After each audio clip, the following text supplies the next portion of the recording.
What's good, everybody? It's your boy Hamza from Ather Gaming, and today, guys, I'm coming to you with a brand new deck profile, guys. But before we get into that, guys, make sure you guys like the video, make sure you guys comment what you guys want to see next, and of course, make sure you guys are subscribed because we do upload daily content. And then, of course, make sure you guys check out all the links down below where you guys can support me even better. Without further ado, guys, let's get straight into the deck profile.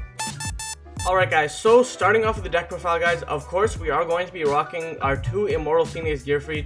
No, we're not going to play 3 because since it is a 40 card deck, the mathematically speaking, like being able to break on the 3 is kind of unfortunate, so we're just going to want to bang out at the 2. Right now, I do think that 2 is correct in the 40 card list. 60 card list, you can get away with 3, and I do play 3 in my 60 card list, as you guys saw before, but that's about it for him. You do want to open him, so you want to maximize the chance of opening him, but you still don't want to be able to break on him because you do have combo cards that let you actually get to Immortal Phoenix Gearfried, so it is really good.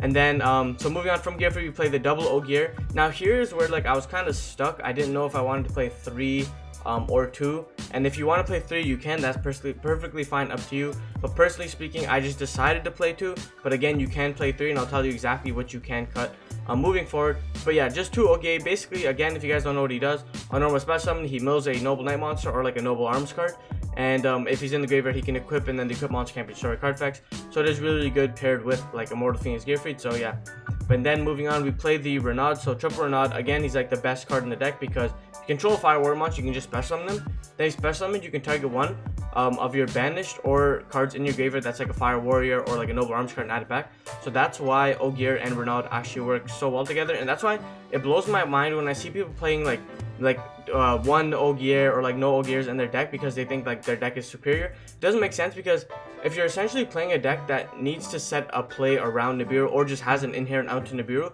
why would you not play cards to help you get to it? And no, I don't play the Ignites because I just don't like the fact that you have to use 2 cards in your hand to get to the 1 card, which is the Immortal Phoenix Gearfried, when you can literally just activate Noble Ogier, get to Renaud, special summon, add Phoenix Gearfried, then go into Assault, summon Phoenix Gearfried. The Ignites, you summon 2 Ignites, you scale them, you pop them, and you get Immortal Phoenix Gearfried, right? So that's 2 cards you use that didn't get to Assault or went into Immortal Phoenix Gearfried. Whereas you go Ogier to get to Renaud gets you the Gearfried, then you use these cards to get to Assault. So now you already got to Assault and Gearfried. And again, like I said before, the Ignites, you have to use 2 Ignites to only get to Phoenix Gearfried. So that's 2 cards you're negging to get to 1 Gearfried, whereas you can use these 2 cards to get to your Gearfried, sets up a negate as well, and then on top of that, it also just gets you Assault, which lets you combo, right? So anyways, yeah, so now you play triple Renaud because Renaud's like the best card in the deck. Special summon Renaud, do like almost anything, and the best thing about him is he actually special summons himself as a level 1 tuner.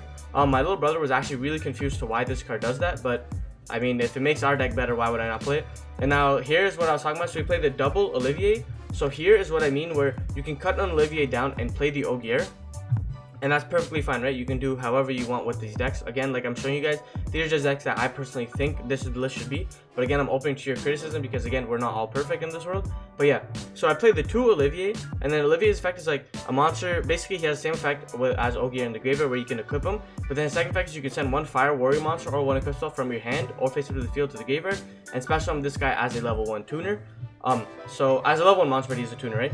So Ogier is really good because in certain scenarios where you already open these 2 with the Durandal combo, you're actually gonna go ahead and mill for Olivier. So that's why I kind of decided to play 2 Olivier, because I still wanted to, even if I drew one, to be able to combo off. And yes, I know that you can mill 1 and send him and summon, but for the most part, like, you kind of want to be able to maximizing like as many of the cards that you play like in your deck. So I don't want to have to like settle for less. You know what I mean? So that's why I play 2 Olivier. But again, like I said, you can actually just play Ogier to 3, or you can cut a couple other cards to play Ogier at 3, which I personally think is the right move.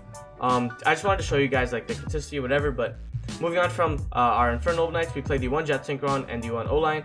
Again, this card can be like Violon Sphere, it can be like Despot 001, I think, 001 or 3, like whichever one, correct me if I'm wrong.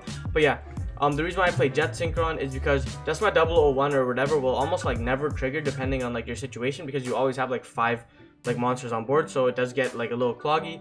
And then you can't play Violon Sphere. Like, again, more power to you if you want to play Violon Sphere. I just personally don't like that card, because then it kind of forces you to do like a different play, which like I just don't really like, because you want to be able to play around as many hand traps as possible, and like Violon Sphere doesn't really get you much because he like doesn't really summon himself. And then we got the 1 Mecha Phantom Beast O-Line. So again, it's O-Line, like this card's insane in what it does. And then again, like even drawing it doesn't matter because you can needle fiber out the Jet Synchron and then link into Auradon, summon your 3, and then Jet Synchron pitch this card and then summon a token. So now you have 4 level 3 tokens and a 1 level 1 monster, so you still have like room to play with. You can still do like hero plays, you can still do like a lot of other plays, so it's actually not that bad. Then for the 1 card combos, we play triple Connector plus Dolphin. So again, Connector, like I said before, he's a really good card. The only downside to Connector, and I've said in my previous videos, is that he's not a fire monster. So if you go normal summon Space Connector and he does get interrupted with an Imperm, with an Ash, with whatsoever, you won't be able to special summon Burnout. So that's the only downside to that, which is why I can suggest you play cards like in my side deck, which I have, which I'll explain later. But that's the only reason why I don't like it. And then on top of that, Dolphin cannot hit out Nibiru, so it kind of like forces you to do like a weird play. But yeah, then moving on, we play the triple Sublimation Knight plus Squeaker. Triple Sublimation Knight again is a 1 card combo you equips from deck. A really cool unique thing about Sublimation Knight is if you normal summon Sublimation Knight and like say you already have like a 2 card or like a 1 card combo or like extenders, whatever, you can just keep Sublimation Knight equipped with Squeaker or equipped with whatever card and then just combo off with a Gearfried, because Gearfried can send whatever Sublimation Knight is equipped with, so more times than not he'll be sending the Squeaker. Another unique thing about Squeaker is when he's equipped, just in general, he actually just protects your monster. Like if the card would be destroyed by a battle or card effect, you can just get rid of him instead. So it is like a really unique interaction that most people really don't know. So I think that is really good. And then moving on, for the hand traps, of course, we play triple Ash Blossom and triple Nibiru. We like, even though this is a 40 card deck, we still want to be able to go second as consistent as possible. And 6 cards in a 40 card deck is pretty good. I wanted to make space for 9, but I just personally didn't feel like it was like consistent enough. Again, you can't cut like these cards down, but personally speaking, I just didn't think it was correct. If you guys want to play 3 more hand traps, make sure you guys go to 43. I just don't suggest playing 9 in a 40, especially with a deck like this. But then moving on to the Crystals, we play triple Durandal. Durandal is essentially Rhoda. When he's equipped, again, you can destroy it and add a card level 5 or lower, so you can add Sublimation Knight, and of course it goes into Squeaker. Another unique thing about this card is you can equip it to almost any monster. It doesn't need to equip it to anything. It just says while this card is equipped to a monster. So if you get Nibiru, you like say you get Nibiru and whatever reason like your spell can extend, you can go activate Durandal, you know, like Durandal do this, whoop de whoop do that, and then get like an Olivier and a combo off from there. You can still do like health play, so it's really good. Then we play the 1 Autonomous Action Unit. Again, this card is strictly for if you get hand trapped. So say like the Ash Blossom, you go Autonomous Unit, summon a monster, just combo into like a Needle Fiber plays. Or if they actually like ask you, you can actually just go Autonomous Action Unit, summon Needle Fiber, go into Link Cross, like do hero plays and then go into something else, and it's really good in what it provides. Living Fossil as like again like a pseudo monster born. And then the 1 Smoke Grenade of the Thief, because Smoke Grenade is like how you get knowledge on your opponent's hand instead of like really devastating boards. And then we play the 1 Noble Arms Arfugitor, because like Arfugitor, you know, being able to heritage like essentially like a Twin Twisters almost in a sense is really good. Then again we play the triple Call by the Grave. We just don't want to get hand trapped. Then we play the triple Heritage of the World Chalice, or Heritage of the Chalice, sorry. Basically, Rhoda any of your Noble Knight. I don't know why I keep calling these guys World Chalice. Heritage any of your Noble Knight monsters, or add any of your Noble Arms cards. So it's really good in what it provides. Like even if you already have combo, like just being able to hold this card, forcing your opponent to like deal with your hand already, and then just go Heritage, and then summon Olivier from hand, summon Sublimation Knight. It's really good, and Fear of the Unknown is like really powerful. Then the 1 Rhoda, because again it's like you want to play as many cards as you can. Then play the 1 Shade Brigandine to round it off. Again, you can play cards like Upstart, you can play Infinite Impermanence, but I just feel like as a 40th card, Shade's not that bad. Again, it's an extender as well, and this is one of the cards I said that you can cut down for like more hand traps. So yeah. Then moving on to like the side deck. The side deck, again, like I say in all my deck files, it's cards that you guys can play. So you can play the 1 Joyeuse. Basically, what this card does is like it's like Warrior Returning Alive kind of. Blah blah. Special 1 Fire Warrior monster. Yeah, and it's like Warrior Returning Alive, and then it's like a monster born, but it locks you into warriors. But it's fine. Like this, while this card is equipped, you can target 1 Fire Warrior monster in graveyard, add to your hand, destroy this card, and then so it's not that bad as like an extender or like a follow-up play. But I just think that like you're fine without it. Again, you can cut cards like Our Future, but again, like the versatility that Our Future adds is really good. Then again, Junk Forward is really good in what he does, because he's a level 3. So say for example, you end up normaling Sublimation Knight, you get to Squeaker, and then you already have Junk Forward on board. It's really good because you actually end up saving 1 token, so you can use that token if you have access to Smoke Grenade to just go Auradon pop the token for Smoke Grenade instead. Because since this is a 3, you bypass using one of the tokens, you just use Junk Forward instead to go into like your Charge Warrior play, so you can draw a card. So then you have 1 token, so that 1 token you can pop for Smoke Grenade. So essentially you have game on board. because you'll have Auroradon, you'll have Charlemagne, and you'll have Savage Dragon, and then of course you'll have Phoenix Gearfried if you didn't open it as follow-up play because of Roland. So essentially speaking, you can like kill your opponent next turn, and you don't need to get rid of Auroradon, which is really, really good. And then Butterspy as well, same sort of thing. Butterspy is really good because like it guarantees almost connector to resolve if they don't open Imperm, and if they Imperm connector, it doesn't matter because now you just go Butterspy connector into full combo and just like destroys your opponent. So Butterspy is really, really good. Again, you are playing a 40 card deck, but this deck is essentially like a soul turbo. You want to play as many like turbo cards as possible. That's why I feel like 60 cards is the best way to go. But then moving on to the extra deck, again, nothing's changed apart from like a couple cards, and I'll get into them when you see them. They won Linkross, they won Hulk, they won Nightmare Phoenix. Again, I had space, so I decided to put Phoenix in just for strictly utility purposes.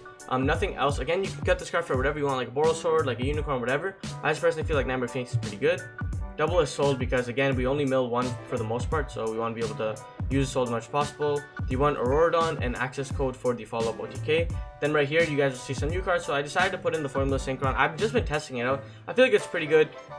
This is like mostly inspired off of like what they've been doing in like OCG, where they kind of like been doing like Metal Marcher Formula Synchron plays. I think personally it's not that bad, but again, like it's up to you guys. And again, like if Hulk gets interrupted, you can just summon Formula Synchron. The Metal Marcher, because I mean Marcher is Marcher. The one Roland main deck, Riser Dragon. Now I specifically play Riser Dragon for like the one odd scenario where like if your opponent like hand traps your Needle Fiber.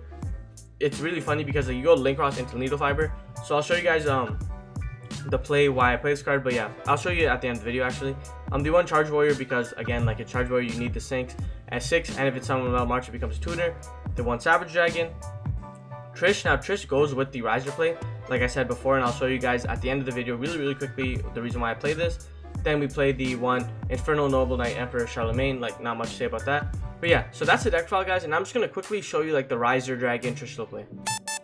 Alright guys, so now I'm just gonna quickly show you guys like this weird scenario where you guys could be in. So potentially speaking, say for example they have like an Ash Blossom or like an Imperm or whatever, and they're waiting for like a Needle Fiber. So you go Assault, you do like the Renaud play with like whatever, right?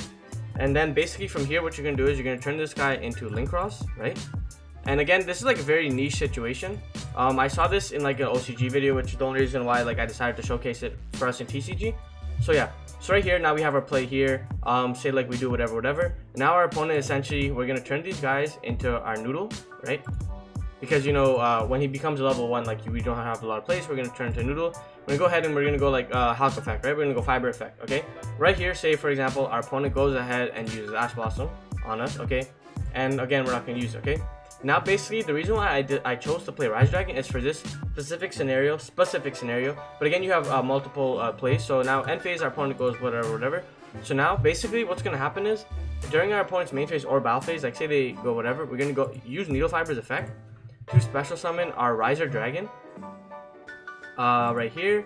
And then basically what we're going to do is we're going to use Riser Dragon's effect, not to Foolish Burial because again we're not going to be able to trigger it, but we're going to use Riser Dragon's effect and we're going to synchro this guy off into a Trishula during our opponent's turn.